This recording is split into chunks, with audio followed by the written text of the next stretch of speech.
Laird Hamilton, you're 60, you're ripped, you live an awesome life, man. You're one of the most, if not the most active people that I know. I've been to your place. I've done this stuff with you. I just got to ask you, what does a day look like for you when it comes down to your food? Like your timing, what do you roughly eat? Is it the same few things? What does it look like? Well, I usually start in the morning, always shower. Like first, that's like I'm a shower nut, but wake, shower, and then drink 2 big, like probably a liter or 2 of water. So usually with either lemon in it and then some kind of sea minerals, something like that, something with some kind of sea salt. And then I have huge cups of espresso with a bunch of fat in them. So I have like a liquid, it would be like a liquid breakfast. And that I like that. I put coconut, ghee, red palm. I have creamers, that I put, and I make giant cup of fat with, turmeric in it, has turmeric in it as well, and espresso. And then so I use that as my fuel to run me. And that I can run till, 1 or 2 in the afternoon. If I don't do anything, I get an appetite sooner. But if I'm rolling, then I don't eat until, 2 or 3. And on days, sometimes I'll wake up and I'll have I'll be hungry and I might blend, no rhythm to it, but I might take 6 eggs and just blend them and drink them. So I'll do stuff like that. But on a normal day, I'll eat it, 1, 2, something like that. I'm usually hungry. Like I have I can feel like my body's craving food at that point. For me, that's a good sign. Like I want to have that feeling. I usually don't have any snacks between then.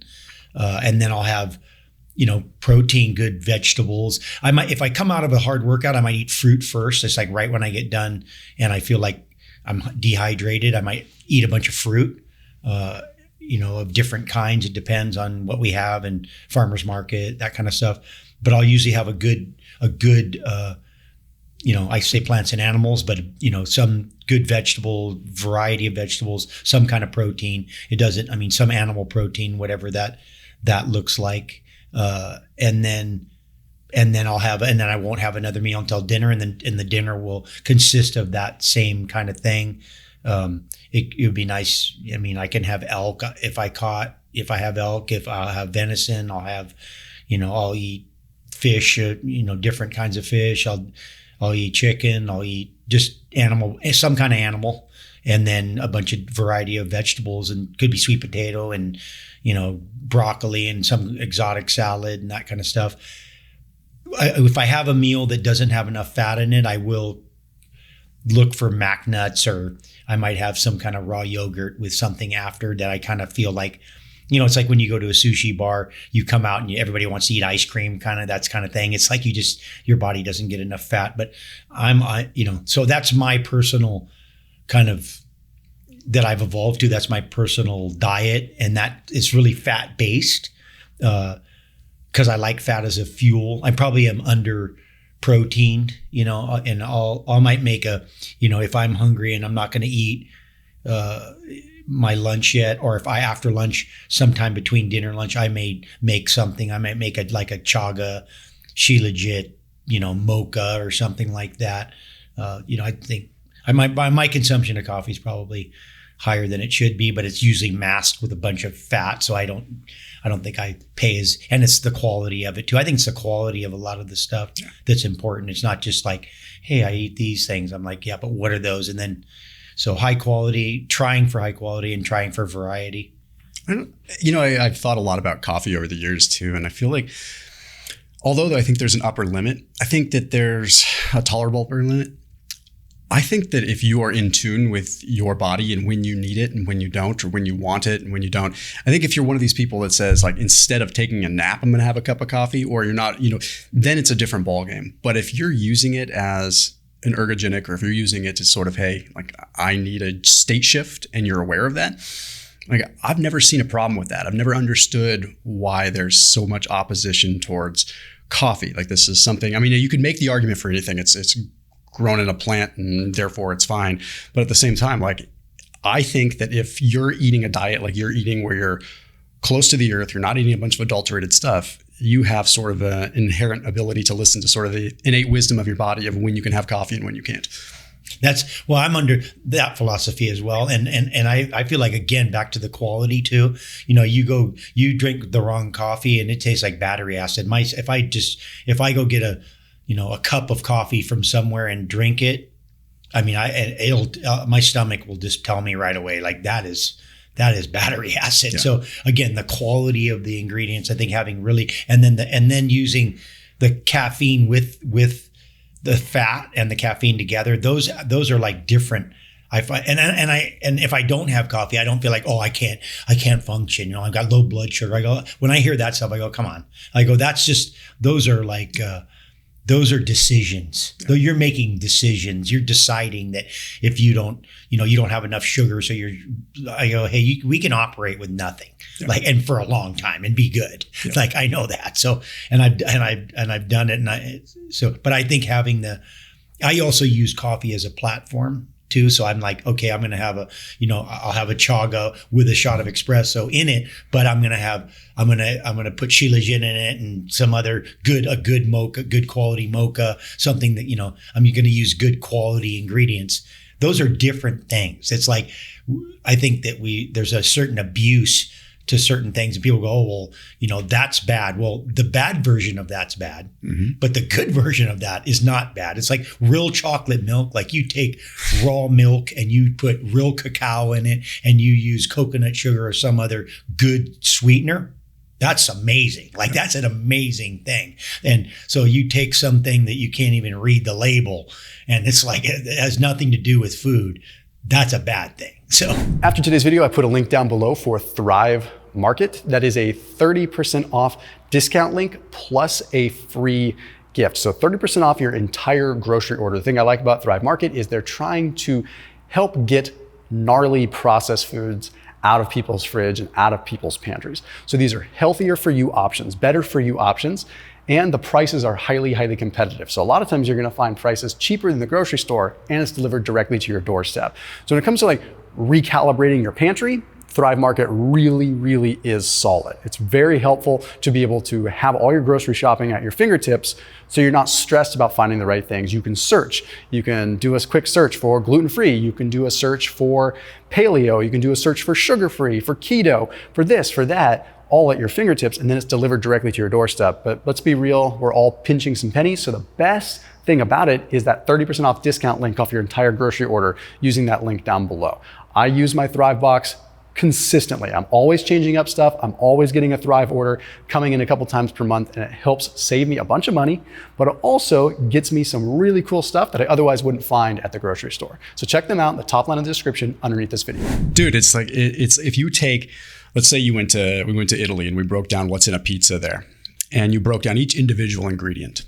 You'd be like, okay, they're using, einkorn, some kind of like ancient grain that's probably a halfway decent grain. Okay. Then they're using maybe some like raw mozzarella or some fresh mozzarella or maybe some other kind of like pecorino or some good cheese. And they're using like maybe some stewed tomatoes, maybe some tomato sauce, some olives, maybe some olive oil. Like, wait a minute, I thought this was pizza, right? Like, so when you think about like when you take all these ingredients individually and you're like, well, these are all individual powerhouses. Like, what's the problem with pizza? And then you look at like, well, actually look at the ingredient label of pizza. Exactly. Right? It's like the same kind of thing. It's like you're talking like, okay, what's the difference between, you could make the same argument with salad, right? Because you could make a salad good or bad. You could go to Cheesecake Factory and get a Cobb salad and have it be a 2,000 calorie bomb with 1,900 ingredients in the salad dressing. And you could make the argument and convince yourself that that's healthy, just like you could go the other way with something. When you actually strip it down to the basic ingredients, you're like, yeah, that's definitely, there's something wrong here. Well, and I feel like that a lot of the way these saying these foods that we eat consistently, the original concept obviously there was a reason why we developed that way. Like there was a reason why we developed salads and used olive oil and had good ingredients and then we've abused those things. I mean, I talk about like some sausage. People go, oh, sausage, and I go, real sausage, like real sausage with real organ meat ground up with real. I go, this is high level, powerful food. Like, okay, abused with all kinds of who knows what hoof and what other kind of stuff they put in that thing. This is not sausage. Yeah. This is bad. And so I think that there's a lot but you see that because we have a natural inclining for the good thing, it's easy to be deceived by the bad thing, right? Because we already have a natural desire, like this is stuff we've eaten, this stuff is good, we know it good, our brain says it's good. So if it remotely resembles that, then we're like, oh, what's the problem? This is okay. Because if it actually resembled what was really in it through the lack of flavor, you wouldn't eat it. You would be like, I can't even eat that. Yeah. But because it resembles things that we know that have been good when they're good, then we're susceptible to it. So it's a little bit of a, there's like a flavor war, right? They use flavor and taste to make it, to be able to put, you can take something pretty terrible and make it taste pretty good if you put enough sugar in it, enough fat in it, or the right combinations of certain chemicals to make it taste great. You can be like, well, this is amazing stuff, because normally that taste would be amazing, but it's been tampered with. or you make it ripe when it's not supposed to be ripe. Yeah. It's like, I think to your point, it's like we have good intentions because we have these huge prefrontal cortexes as humans, right? So it's like we see something, we see that this is good and this is nourishing, and we just want to, like a mouse with its cheese, we just want to hold on to it, not let it go, and find a way to mass produce it. And I do think that at the end of the day, when it comes down to it, originally it was probably altruistic. It was like, this is great. This is good food and this is nourishing. I mean, I'm just going to use the simple example of pizza. It's probably not the case, but it's what I already illustrated, right? It's like you look at okay, wow, this is great. Look, we found a great way to deliver good quality saturated fat, good quality monounsaturated fat in a way that the kids will eat and everyone will eat. Great. How do we mass produce this? That's when you lost the war, right? Well, and then how do we make more profit? Yeah. So how do we, the more profit we make, the less ingredients we put into it. So that's part of the battle, right? I heard a great study about tomatoes where they were trying to grow the best tasting tomato, and they grew a bunch of every different form of growing and every different variety. And at the end of it, the tomato that actually tasted the best was the one that had the highest nutrient density. And that was the one that was grown in the soil that had the most nutrient dense soil. And I found that ironic that actually in nature, when things are really have all of the nutrients in them, the flavor is the best, right? And so it is. So because I think sometimes people misunderstand that because there are things that taste bad that are good for you, right? That aren't fun to eat. It's like people go, that stuff tastes terrible. I'm like, well, also you have an educated palate that's been educated in deception, because you've been deceived, because we've created all these flavors that palate is looking for a certain, because I talk about it with the stuff that I do, and I'm like, if you drink a soda every day, your level of sweetness is at a level where something that isn't even you can't even drink things that aren't, what sweet is for you isn't what actually sweet is. Yeah, like I give you a piece of fruit, and this is the sweetest fruit I've ever eaten, and you try it and you're like, it's not even sweet, because you have this. Yeah. So, and I think that's true with a lot of stuff that our palates have been, in a way, they've been educated by techniques to enhance flavor, and which in nature would be useful, because this would be like, this tomato is really good. Oh yeah, because that one has the most nutrient density, not because we made this tomato flavor to really taste good. and to think that, people can actually think that our taste buds and us as an organism are so juvenile and undeveloped that it's as linear as that, like good, bad. Our tongues are gonna our tongues aren't going to adapt. Like our tongues aren't going to develop some level of system to determine what is unique to you as an individual based on your past diet, right? It's so interesting when you think of if you were to take someone that was I don't know, a Haza or something of the indigenous tribe and give them a diet soda, they'd probably spit it out too. Oh yeah. Right? They'd be like, what the heck is this? Oh no, it would be way too strong for them. That would be they couldn't even, they would be like, or they would use a teeny bit and they would dilute it for water. Yeah. And they'd have a giant glass of water and they'd pour a little sip in it and be able to, and they'd be like, oh, this is okay. So yeah, no, it is what your palate, and you can see your palate change too. Like you can see, like I've experienced it just through, I've experienced through alcohol, like, cause I used to love wine and I didn't realize how much sugar was in it. And then I realized after I stopped drinking how much I crave sugar because I had microbes that were sugar eaters, lots of them. And they were like, hey, bring me the donuts, bring me the sugar. Cause we need it. Cause I have a saying that you crave what you feed. And so in a way, what you can eat the most is what your cravings are. Cause that's the largest volume of microbiome because you have to digest that stuff. So they're like, hey, give me sugar.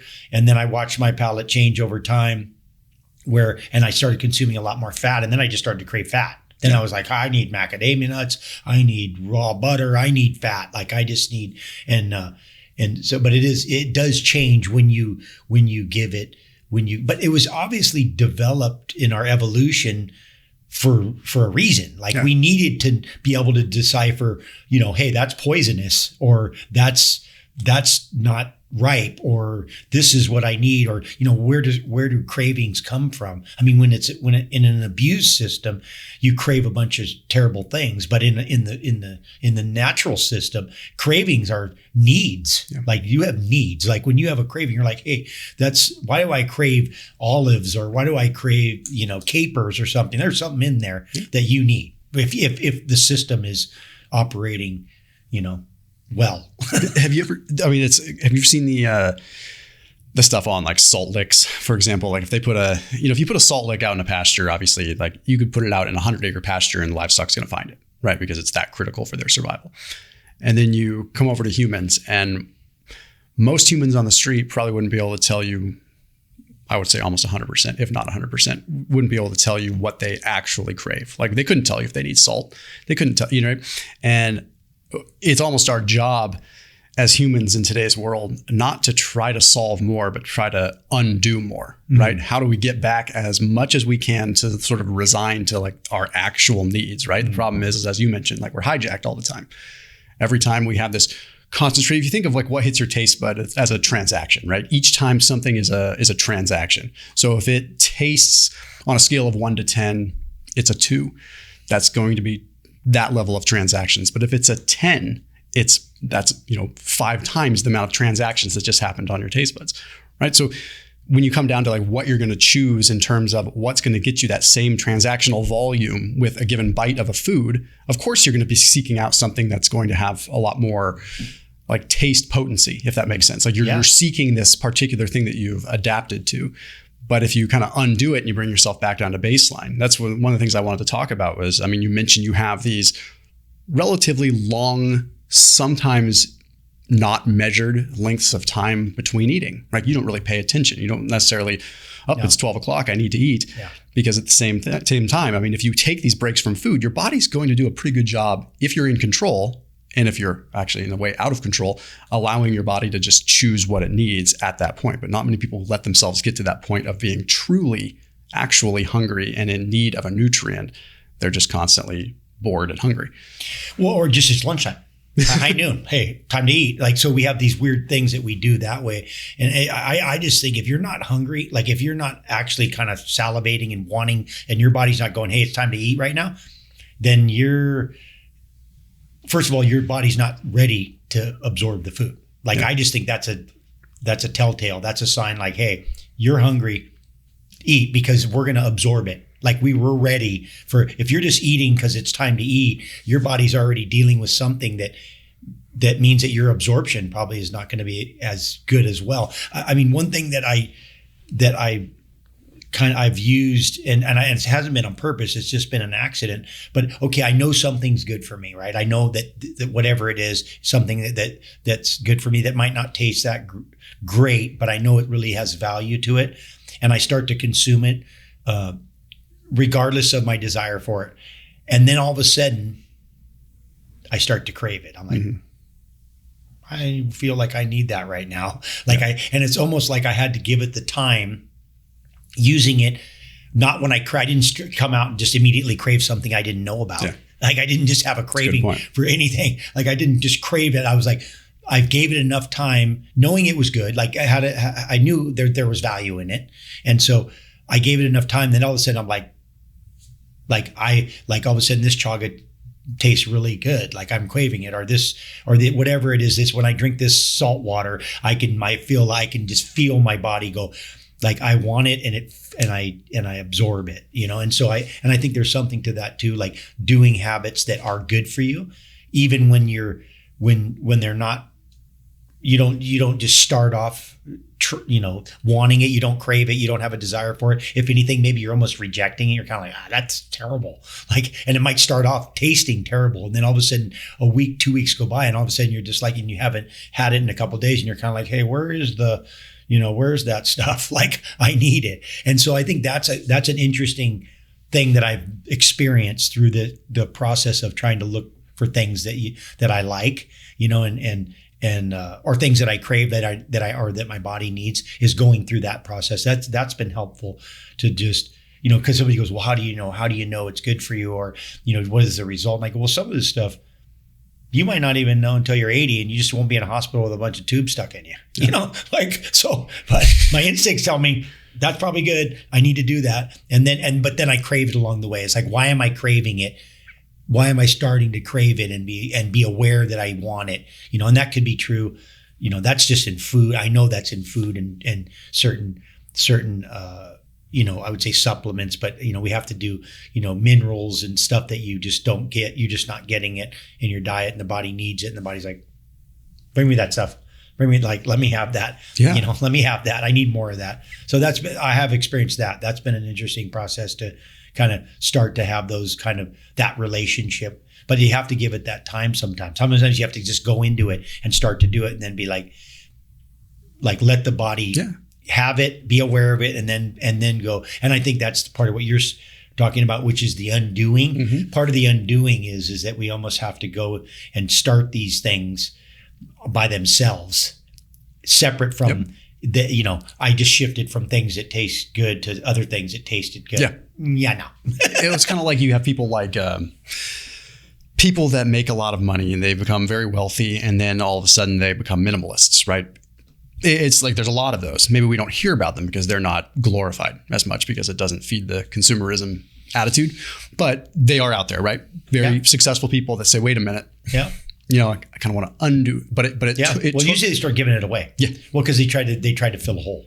So then you've tried to fill a hole. It's like eating food that doesn't nourish you. You can eat a lot of it. It's amazing. I like that. It's amazing. You eat. You're like, your body's like, hey, there's still nothing in here. Bring me more. Yeah. And so then you start eating things that have a lot of nutrient density, and all of a sudden you're satisfied pretty quickly. You're like, I'm good. I don't need to eat anymore. And so I think that happens too. I think when the pursuit of accumulation, then you get there and you're like, wow, I'm still pretty empty. So maybe I'll start to give it away. And wow, that's amazing. That feels really good. And then you give it away. And so I think there's definitely something to that. There's something analogous there with food and everything, right? That's right. It's so wild, because then you also get the people that become extremely unhealthy because they end up, for whatever reason, right? Like it happens. It happens way more often than it doesn't. Yeah. When they say, okay, well, I need to change my life, need to change my habits, right? But it's the same sort of concept of, okay, you could just start giving money away and that feels good, or you kind of going inward and realizing, okay, well, what I like about giving away the money that I earned is like how it makes me feel. And then it's sort of like the undoing that happens when someone is really overweight and says, okay, well, no, yes, it's the food you're eating. Yes, it is, but it's the down and in work that you have to do. That's the uncomfortable work to really change your operating system, right? The same kind of thing that happens inadvertently when someone's giving away a bunch of money that they made. It's like, okay, it's not literally giving away their money that they worked years and decades for that's making them feel good. It's the fact that they're actually feeling gratitude and giving something that they hadn't felt before, and it's changing their psychology and changing how they look at everything. Which kind of brings me to ask you, like, it's a little bit of a digression with it, but beautiful. Do you think that all this consumption of knowledge that we have that's online, right? Like we can learn everything about nutrition. We can have weight loss study after weight loss study after weight loss study. And I'm guilty of this, but I enjoy the science of it, but I'm getting to a point now too where it's like, how much is too much? And do you think by having so much, again, over consuming of knowledge, that we are actually potentially doing ourselves more harm than good when we should be undoing? Yeah, I mean, I think I have some allergic reaction to some of what I've seen with just the amount of studies and science, and I'm like, give me experience. Yep. Give me experience. Give me what you're doing, what you've done, how it helped you, and yeah, because at the end, and also what are you applying? Mm-hmm. Give me application. Give me application. Like, I'm cool that you have all these, but what will you as a person who's absorbing the information actually take and use and live as a lifestyle? Yep. Like, and because then I'm interested. Then I'm like, oh yeah, okay, cool. Like, that's cool. Like, I'll take that. But a lot of what we're doing is we're accumulating all this information. Again, looking for a narrative to either some sort of study or something that justifies. I say we're just looking for narratives to justify us not having to make any changes, mm-hmm. right? And that part of that can be just because you're continually learning, but then you're continuing to just do the same exact thing you're doing. So what really are you learning? Because if you're learning something that you're not applying, then that's just wasted information. You're speaking my language, man. So we even have a concept like, and it's because we know even from the content that we put out that occasionally people aren't happy unless we put out a piece of what we call feel-good content. Unless we put out a piece that, okay, you know what? Like, it's okay. They need a win. Yeah. They need a win. Yeah. It's okay to have your chocolate. Here's a benefits of chocolate video. And people just, thank you. And it's like, there's sometimes I wrestle, like, am I doing a disservice by doing that? But at the same time, it's like, okay, I understand that when people are consuming content, like, there's going to be a percentage that take it and utilize it. Yep. There's also a lot of people that consume the content as sort of infotainment. Yep. But I think you nailed it. I think they're searching and they're sifting, and their ability to sift is getting wider and broader and faster, and their ability to filter information. And these massive brains that we have as humans, they're awesome at filtering information. That's all they do is filter information and recognize patterns, right? So yeah. And when something aligns with our moral compass or our belief system, then that's how we're going to eat. That's how we're going to live. We're on it. Yeah. It's, I mean, again, application, lifestyle. I talk about, like, if we lived in a different universe, maybe things would be different, but there's a certain level of discipline, a certain level of discomfort. There's a certain level that it takes to apply. Yeah. It just does. And I'm sorry that we don't. And if you have a quick fix, then there will be repercussions. It's just the nature of the way the system works. And it's like, and you want it to, I wish it was different, but because a little bit, one of the things I believe has happened is that some of these looking for the path of least resistance in evolution was very useful, because we were in a very difficult environment and we were fragile. And so we had the path of least resistance was actually survival. But then when all of a sudden we weren't being attacked in every different way, then that starts to work against us. Mm-hmm. So then we have to re-implement stresses. We have to, because we're not doing enough physical stuff, we have to lift and train. And because we're not getting enough food, we have to, enough nutrients in our food, we have to supplement. Yep. And we're just at every corner, because we don't live outside sleep on the ground. We have to make our rooms cold. And we're having to, because we don't go in the sunlight, we're having to take vitamin D and use red light therapy. And so we're having to supplement every single thing, because, and the thing that allowed us to survive in a scary world is the thing that's melting us down in an unscary world. Like in this world that we're in, where we control temperature, we control light, we have abundance of access to food. We have anything dangerous that can eat us or kill us, we've killed, or they're on a chain or in a cage. It's like, so I think that's a big. I think that the thing that it's like bright light, dark shadow. The thing that mm-hmm. we needed, that we had to have, is also the thing that's undermining us. And so now we're having to go back and try to, like you said, go back to simple. They go back to that to get to. So I think that's a challenge that we're in right now. But we do need certain stresses. I mean, we just need certain, we need certain things that we have to self-induce because it's not being induced on us. Yeah. So we're not starving, and we're not, I always talk about hydration, and my friend, Mr. Wildman, who's since passed, who was a savage till the day he died, and started Bally's Health Clubs. He was just a Ironman 10 times, was in Korea. And him and I we'd go on mountain bike rides with people, and they'd be drinking every 20 minutes. So we're like, we wouldn't, if it was under 3 hours, we wouldn't even have water. Like there was, we don't need water. I go, if it was like, okay, you're getting in 5 hours, starting to need, maybe thirsty, maybe need something like that. I go, we're designed to do that. Like that's totally natural. Like we didn't have water bottles from one stream to the next. And if the stream was far away, a long way away, we were cool. He said that there was no issue with hydration until they created mandatory hydration stations. And it was ultimately from overhydration that we were diluting the system from being overhydrated. So, I mean, I know some people don't want to hear that, and I appreciated Wildman because that was his, he would be like, hey, I don't need anything. And then he'd ride with some guy that was drinking every 20 minutes and they'd be like, what is this guy, a camel? I'm like, well, no, he's just operating like how he's operated his whole life. Yeah. Like, dude, nothing new. He didn't have a camel pack or a water bottle or and so it's an interesting, the show that we're watching is an interesting show. I'm with you on that. You and I talked about the water last year by your pool. And it was I'm kind of 3 hours is about my mark too. Like I have no problem going for a 20-mile run and not bringing water. That's not, I mean, if it's 100 degrees, then sure. Okay. Or maybe I'll map a route where I can grab some water or if I need it, right? Yeah.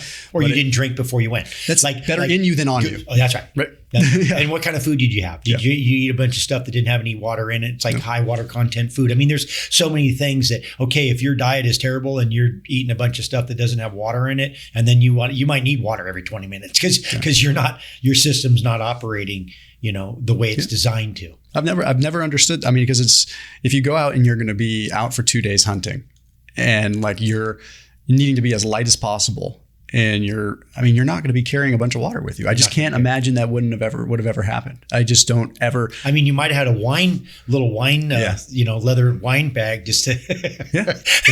Totally. Something like that, right? It's end of the day to help you sleep. No, but we're capable of a lot more than we give ourselves credit for. I mean, it's amazing how we fragilize ourselves. We've just made ourselves be so fragile, and we're actually a lot more durable when we're optimal. We're optimal. I mean, when things are running well, it's a pretty amazing system, and but you got to feed it properly. And I think, part of the reason I think we have so much overconsumption is just we're not getting the nutrients that we need. We're under, we're not being fed even though we're eating. Yeah. And so you can have a giant meal and then be like, yeah, it was this many calories, but there was no nutrients in it to really feed you. And then of course you're going to be hungry again because the body's like, hey, you still haven't fed me what I need. What are you doing? Yeah. So, and then we oversimplify with something that's like as simple as calories, which matters, but it's an oversimplification to basically dull down everything and distill everything down into something that is easy to explain at the grand scheme of things. I mean, Wildman and I used to argue all the time about calories because he was talking about because he was real calories in, calories out. Like I'm going to, train my calories off, and I was you can't really do that, Don. But we'd argue, and I'd be like, well, the calories from kale aren't the same as a calorie from a donut, and he would be like, a calorie is a calorie. I'm like, a calorie is not a calorie. Like a calorie is not a calorie. Yeah. So it's a weird. I mean, just the way you measure a calorie, the fact that it's just. It's a closed thermodynamic system. It's not like something that burns. It's like, okay, cool. Yeah. But these are different, it's like oak versus a newspaper. And how do you even compare? But and how you move it and the environment and the humidity and the wind and the lights. Like if you light a fire in the forest and you see if it's completely dead still and you're in essentially a bomb calorimeter, then that would be one thing. But it's like, okay, we have all these other environmental things that are coming in. And I don't think anybody's ever, I'm sure there are people out there that are saying they don't matter at all, but no one's saying that like a calorie isn't an adequate unit of measure. Like that's not very adequate. I don't think. It's not adequate, but it's not it's a unit of measure, right? It's like no one's denying that. But I think there's so many different elements that are just. Yeah. Well, the complexity of that measurement too. It's like saying, it's like when you have any baseline measurement, what's the baseline? I mean, it's like saying we're all a certain car. It's like, well, no, you need to look around. Everybody is very different, and metabolisms and all these different factors that are contributing to the way you use food. How, I mean, I just think that there's this, I mean, you see guys that can eat like a horse and they're this big. They're a little skinny. Yep. They're skinny and they're just burning it in their brain and in their body, and they're sped up. And you can see people that barely eat and somehow they're full all the time. So there's a big discrepancy between everybody's metabolism. We're just I appreciate kind of a baseline for some sort of place to have an understanding. But I mean, for myself personally, I just, a lot of that stuff, I just kind of go, okay, cool. Yep. Like I'm not, I mean, I've worn rings and I glucose. I was like, okay, don't give me the monitors. Don't give me the thing. I don't need, but I guess that's more of my, going off of how I feel, going off of how I perform, I'm using those as metrics of how am I sleeping? How does it make me feel when I sleep? How do I feel after I eat the meal? Like, how do I perform when I'm training? Like, all of those things are all my metric. That's the metrics I use, is how do I feel? How do I feel? How do I feel? How do I feel? Like, how do I perform? How do I, it's like those days when you get 4 hours of sleep, but you feel amazing. No, it's true. Like, explain that. And you sleep and somehow you think you slept well and then you just feel tired. Yeah. It's like, you kind of have to, that's why I said, I think you're going off of your instincts. What do they say? You're your greatest doctor. I mean, no one knows how you feel better than you do. You just have to learn how to feel. Yeah. You just got to learn how to feel. And you got to learn how to fuel. Yeah, exactly. Well, Laird, where can everyone find you, man? Oh, I don't know. I'm somewhere out there. Laird Hamilton, somewhere, something. Somewhere on a wave. Superfood. I mean, we have some good content on my food stuff. Yeah. But yeah, I'm so terrible with all that stuff. Good. You should be, man. Stay off of that. With it. I have people. My Gabby takes care of me. Yeah. My woman makes sure I'm represented out there somewhere. She does a good job. Well, right on, my man. Thanks, you. Brother. Mahalo.